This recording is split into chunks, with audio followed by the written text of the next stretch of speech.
3 ఎకరాలకైతే 1,50,000 మా పైన మళ్ళీ ఇచ్చిర్రు పైసలు. రైతు బంధు అయితే పడ్డాయి. ఇప్పుడు 20 నెల అవుతుంది. పింఛన్ అయితే 2 నెలల పింఛన్ వేయింది ఒక్కటి. ఆడుంటే నెలకొచ్చు కేసీఆర్ ఉంటే. ఇదైతే ఈ నెల వేసేది ఆ నెల ఎత్తాడు, ఆ నెల వేసేది ఈ నెల ఎత్తాడు. 2,000 ఈకెలే. ఆ 4,000 అన్నాడు కానీ అన్ని బట్టవాయి మాటలు నేర్చుకున్నాడు అమ్మ. నిజంగా చెప్తాను. ఆ నెలకు 6,000 అయినా గానీ 18 3 సార్లు వేసేది మాకు. నెలకు 5,000 అయినా 45,000 రూపాయలు వేయినాయి. రైతు బంధు ఎన్ని తాపలా పడ్డది? ఒక్కటే సారి పడ్డది. వాడు కాదు 7 వంగులు వంగిండు రైతు. అది గాసు పిరాని అది మాకు వస్తనే లేదు. పిరొత్తలేదు. కరెంట్ బిల్లు కూడా పిరి అన్నాడు. అది కూడా వస్తలేదు.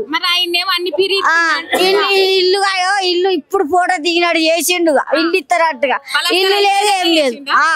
ఇప్పుడు 7 వంగులు వంగిండు. వాడు మిగతా మన్ను పోయా వేస్ట్ కాడమ్మా. మేమైతే మళ్ళా వద్దబ్బన వత్తనైతే కేసీఆర్కి ఎత్తాం. ఇంతమంది తిడుతుర్రు. మా రేవంత్ అన్నని పొగిడే అమ్మ దొరికిందని నేను అనుకుంటా. లేదమ్మా వేస్ట్. నేనైతే వానికి వెయ్యనమ్మా. ఇక నేను ఇంకా నా పొంటోళ్ళకు ఊరోళ్ళకు పక్కోళ్ళకు అందరికి కేసీఆర్కే వేద్దాం అని చెప్తా.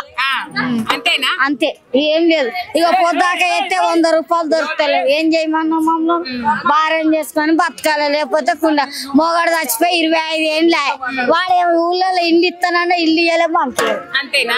మీద మన్ను పోయప్ప.